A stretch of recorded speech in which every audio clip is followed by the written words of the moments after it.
Okay guys, isa na muli mapagpalang umaga, tanghali, gabi po sa inyong lahat. Sana po ang lahat ay nasa mabuting kalagayan at ligtas po sa anumang kapahamakan. Saan man po kayo dako ng mundo, naroroon ako po muli ang inyong lingkod, Maestro 21 TV. At sa ating video ngayong araw na ito mga kalingap ay tayo muli po ay magbibigay ng ating panibagong kuro-kuro, komento, opinion at reaction. Tukol nga po dito sa sinasabi po sa komento po ni Nanay Hansel na sinasabi na ito daw po si Doklat. Ay naintindihan daw po niya itong si Doklat sapagkat ito po ay naiipit lamang o nagigipit lamang po, nagigipit lamang po daw itong si Doklat at ang sinasabi na dahilan ay sinisisi po itong si Kuya Bal.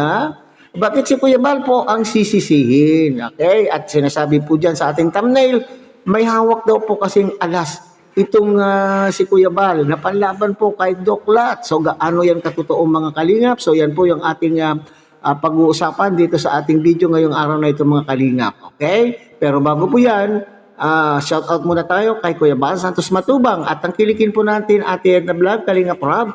At siyempre kung bagong silip lang po kayo, bagong dating lang po kayo sa ating munting channel, sana po ay inyo rin pong tangkilikin sa pamamagitan po ng pagbibigay niyo po ng like, share and subscribe at tuloy pindutin na rin po ang notification bell at nang sa ganon, tayo pa rin po ay magkita-kita at magsama-sama sa susunod pa pong mga reaction videos na ating gagawin. Likewise, may galog shout out sa ating mga kasamaan po dyan sa Karepa, Kalingap Reactor Partners, sa pamumuno po yan siyempre ng ating Presidente Javier De Leon aka Birador.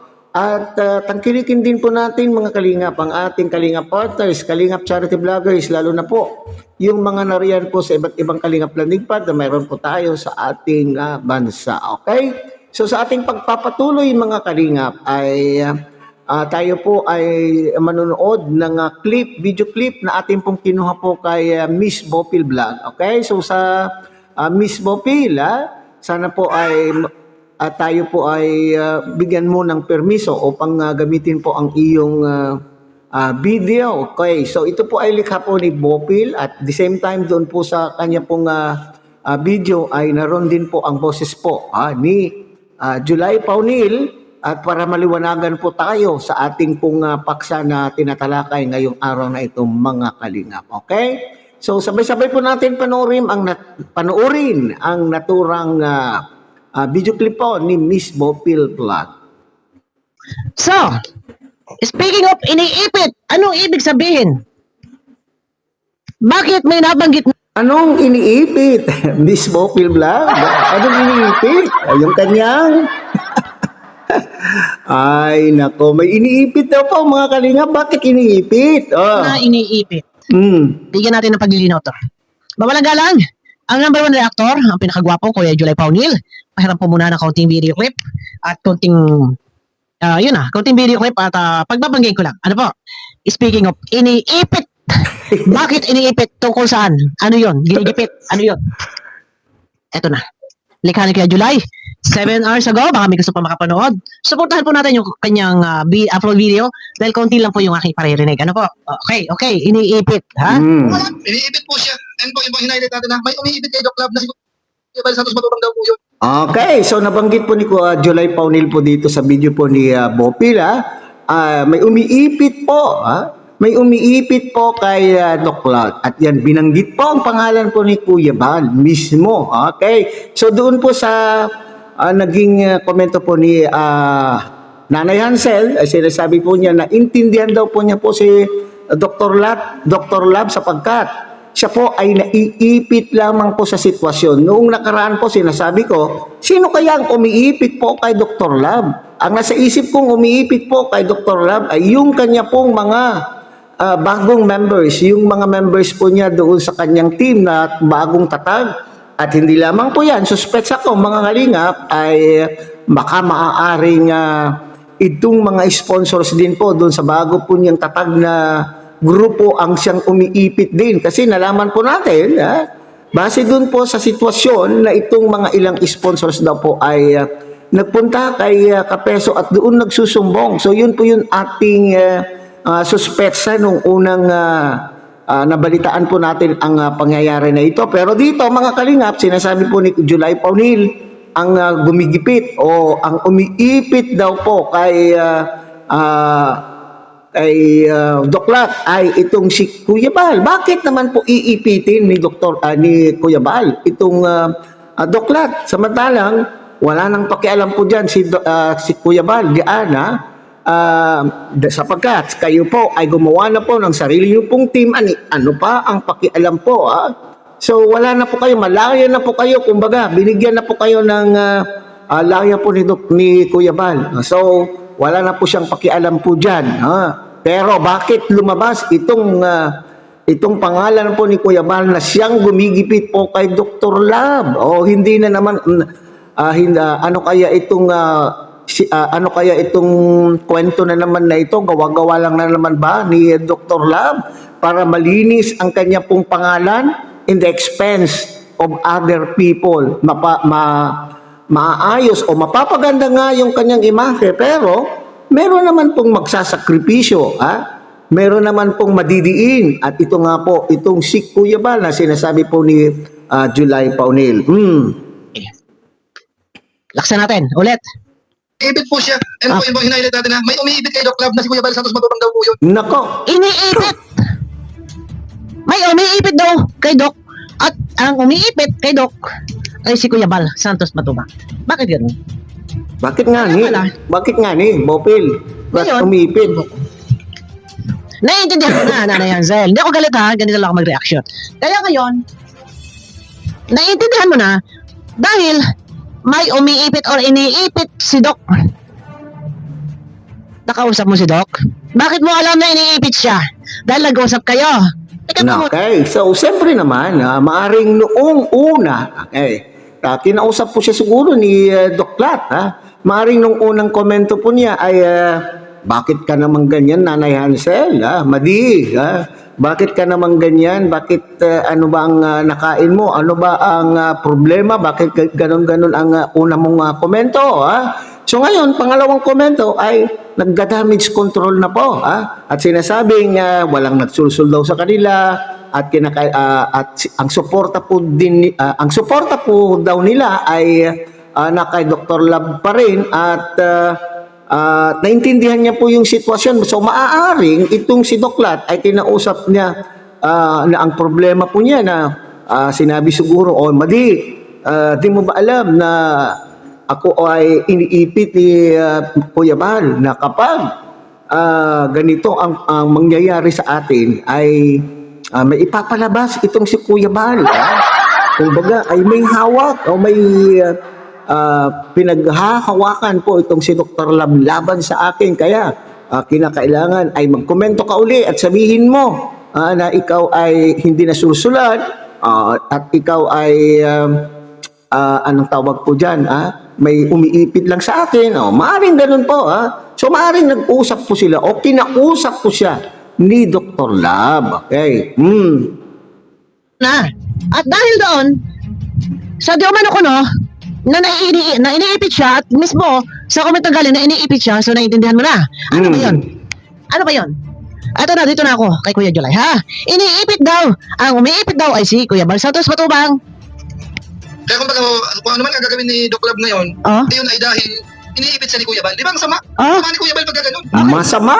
Okay. Masama po. Talagang tunay. Siyang tunay. Kuya July. Kuya July tuloy. Mr. July. Sir July Paunil. Maaring talagang mapapasama talaga po dito si Kuya Bal. So ibig sabihin, tama po yung sinabi ko kanina na sa hangad na sila po ay malinis ang kanilang imahe, ang nadidiin naman po. So nadidiin naman po dito si Kuya Bal at sa mga tagapanood po nila, taga-suporta, hindi lamang po sa mga taong nakakapakinig sa ganitong sitwasyon ay mas lalong madidiin po itong si Kuya Bal. Imbes na ayusin ang sitwasyon, gusot na yung bangayan po sa panig po ni Kuya ng Kalingap at ng panig po ng Batalero family ay maayos, pero dito sa ginagawa po nilang ganitong kwento ay mas lalong nadidiin po itong si Kuya Bal. Ng Kalingap. Kaya tuloy naman ang aksyon ni Kuya ni Mang Iting sa grupo nila Para pangkahananan pa ni Kalinga ni Kuya. Kuya Bal, tama. Kasalanan pa. Iniipit. Para kasagwa eh. Hindi lang masagwa. Kaya ngayon ay naiintindihan na raw ni Nanay Hansen. Itong sa Dok, dahil iniipit. At ang umiipit. Ito nga Si Kuya Bal. Kuya July, ang umiipit. Or ang gumigipit. Kuya Bal. King, si Kuya Bal. Kaya may naririnig ako na sinasabi, di umano, ay may alas daw si Kuya Bal. Teka muna. Kung palalabasin ninyo na iniipit si Doc, at narinig ko nga dito na anang iipit ay si Kuya Bal, ay teka muna. Ha? Wala. Kwento na lang na ba, ito ba ay kwento na lang uli? Ha? Kwento lang ba nila uli na ginawa po nilang issue at nang sa ganun talaga ay madiin po itong si Kuya Bal? Naku po, alam po naman natin mga kalingap na itong si Duklat ay mahilig o magaling gumawa ng mga kwento, gumawa ng mga issue. So ito po siguro yung isang issue para may divert doon sa mga pambabas. Kay sa pamilya Batalero o kay Guapa, So, pero hindi nila naisip mga kalingap na imbes na ayusin po nila yung gusot ng pagitan po ng kalingap at ng pamilyang ito na sinasabing ipinagtatanggol po nila ay lalong lumalalim po ang sitwasyon. Hindi po ba mga kalingap?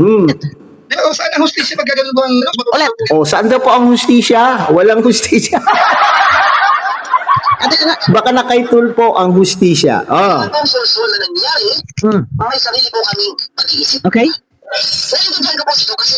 Paniwala tayo dyan, Giliw. Paniwala po tayo na walang nagsusul po sa kanila. Malinaw po naman po na talagang yung mga nakapaligid po sa kanila ang nagsususol. Hindi lamang po itong dalawa na ito, na itong si Duklat at ni Pulang Uod. Paniwala ko, lahat po ng mga nariyan, sino-sino po yan, yung mga taga-suporta, yung mga nagmamahal, pati nga pong mga reactor, mga kalingap reactor, na bigla-bigla na lang pong sila na po ay naging tagapagtanggol po ni Guapa sapagkat sinasabi po nila, sa katotohanan lamang po sila at alam po nila yung katotohanan. Okay? So ito ngayon yung lumabas na panawagan po, pakiusap ni Kuya Bal mga kalingap. Kung totoong kalingap po kayo, dapat ay ipagtanggol naman po ninyo ang kalingap. Pero anong nangyari po dito at alam na alam po ito ni Kuya Bal, na obserbahan din po niya itong mga kalingap, dala-dala po nila ang pangalan po ng kalingap, pero ano ang nangyari? Bakit iba na po ang kanila pong ipinagtatanggol? Yan. Nako, panawagan po yan ni Kuya Bal sa kanya pong naging live kamakailan lamang po. Ayun. Naiintindihan namin. Kalagayan nito. So, wala. Iniibit po siya. Yan po yung mga hinahilid natin na may umiibit kay Doc Lab na si Kuya Bal Santos Matubang daw po yun. Kaya kung ano man ang gagawin ni Doc Lab ngayon, ayun ay dahil iniibit siya ni Kuya Bal. Di ba? Kung ano man po ang masasabihin po ni Duklat ngayon ay sila po ay gaganda ng kanila pong imahe, pero lalong pumapangit naman po ang imahe po ni Kuya Bal at the same time ng buong kalingap, hindi po ba? Narinig natin dito, ang umiipit daw, kay si Kuya Bal Santos Matubang. So kung ano man ang gagawin ni Doc, kung ito man ay ayaw na magtanggol, kung ito man ay gusto na maging independent, kung ito man ay gusto nang bitawan ang kanyang binuong timurak dahil sa may umiipit o gumigipit. Teka muna, ha? Hindi yan bibitawan mga kalingap. Hindi niya bibitawan yung grupo kasi nandoon ang mga sponsor. Sayang ang mga sponsor. Di ba ga? Sayang ang sponsors. Kasi malakihan po yan. Malakihan pong proyekto po yung pagpapagawa po ng simbahan. Hindi natural. Maraming maiinggan yung mag-ambag. So, ibig sabihin, kung bibitawan po ni... ito sa pantaha ko lamang naman kung bibitawan po ni Duklat ang binuo niyang Team Guapa, sayang ang mga sponsor. Nandun pa naman po yung big sponsor na sinasabi po nila mga kalingap.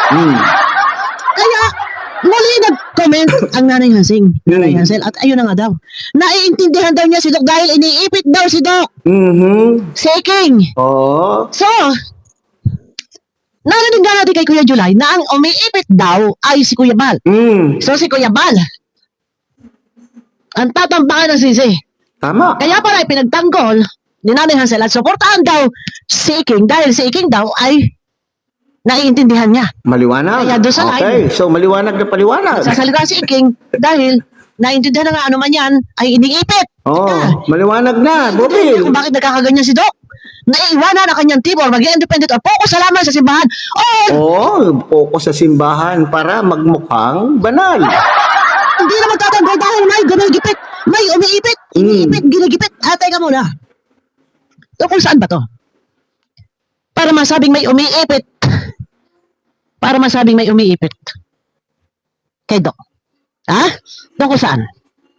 Teka muna. Play natin. Sama ng kalinga. Kaya tuloy naman ang action ni Kuya ni Mang Kiki sa grupo nila. Para bang kasalanan pa ni Kalinga ni Kuya Kuya Bal. Correct. Di ba? Correct. Ang hostisya pagka ganun mo nangyari. Totoo. Nasaan? Di ba? Kaya tuloy natin. Actually, Lumalabas. sana magsalita si Kuya Bal about po dyan. Lumalabas na masama. Kasi dito nga, ayaw niya kay Kuya July. Ang umiipit daw kay Iking ay si Kuya Bal. Kaya iiwanan ni Iking ang kanyang team. Kaya ayaw niya magtanggol. Kaya focus na lang sa simbahan. Ha? Dahil ginigipit siya ni Kuya Bal. Tungkol saan? Bakit si Kuya Bal? Bakit, Iking? Ha? Bakit? Sino nang iipit? Sa'yo, Iking. Maliwanag na. Si Kuya Bal daw nga, Bobil. Nabanggit po si Marian. Nabanggit po yung Marian. Kung inyo pong naalala, mga kalingap, ay mayroon pong problema po between Marian, yung pamilya po ni Marian, mga kapatid po ni Marian, at ni Iking, mga kalingap. At di ba nga, ay nagsumbong pa itong Marian na ito kay Kuya Bal. Nako, yun daw ba ang dahilan? Nabanggit po si Marian dito, mga kalingap. Teka, tuloy. Actually, hindi ko alam kung sumagot na siya. Pwede na ako sa kanya kanina eh. Kasi ano yun hindi maganda yun eh. Totoo. Kasi, Ang lalabas na masama dito, na kaya si Iking, nagtitino-tinuan at nagbabanal-banalan dahil may kumukontrol. Nagbanal-banalan daw po ang mga kalingap. Ha? Banal na aso, natatawa ako. Hi, hi, hi, hi. Ganun ba yun, Bopel? May bumabulong sa kanya likod na ito ay si Kuya Bal. Kaya ito ayaw magtanggol. Kaya ito magiging independent. Kaya ito, Iking, ay iiwanan ng kanyang team dahil may gumigipit, may umiipit. Oo, may maliwanag na, Bopel. Nako, Oo, maliwanag na. ganun ba? At kaya pala, naintindihan na Nanay Hansel, nagpapaniwala ka naman. Nanay Hansel, naniwala ka naman na talagang siya iniipit. Ayun ang mahirap dito eh. Naniwala ka naman na iniipit talaga si Iking. Teka muna, mag-research ka muna. Mag-research ka muna. Wala nang panahon mag-research, Miss Bopil. Kung ano ang ifinid, kung ano ang sinabi po ni Doc Lat po sa kanila, yun po yung paniniwalaan po nila. Kasi nga po, sila po ang nagwakwak sa kanila, sila po yung kumuha sa kanila, at paniwala po nila, talagang sila lamang po yung mga taong nagtatanggol po sa kanila. So, ibig sabihin, no need to make a research. Kasi, paniwala po sila kay Doc Lat. Wala silang masamang tinapay po sa lahat ng sinasabi po ni Doc Lat ay panay tama, panay tama. So, hindi na kailangan mag-research, Miss Bopil. hindi naman sabihin pagdisaman na si Kuya Bal kung tungkol sa kaso-kaso na yun eh. Sina Marian at saka yung kapatid lang ang ano. Ayan. Tuloy natin. Teka. May nabanggit dito, Marian. So, ibig sabihin, naniwala si Nanay Hansel na na iniipit si Iking at ang umiipit kay Iking ay si Kuya Bal. Ito ay patungkol sa reklamo ni Marian na di umano si Marian ay hinipuan o tinapik. Okay, so hinipuan. Hinipuan. So, yan po yung kaso. Hindi kaso. Yun po yung inirereklamo po ni Marian na pangyayari. Di ba mayroon pa tayong sitwasyon na sinasabi na itong si Marian ay kinuhanan po na nakabra at nakapanti at ipinost pa mga kalingap. So dito pa lamang po ay mag-isip-isip na po itong si Nanay Hansel. Mag-isip-isip na po sa tao. Ito ba yung tao na aking pinapaniwalaan? Ito ba yung tao? Ito ba yung karakter ng tao na aming pong pinapaniwalaan at aming inaaniban? Okay? O amin pong sinasaniban, kinakaaniban o kinakampihan. Yan.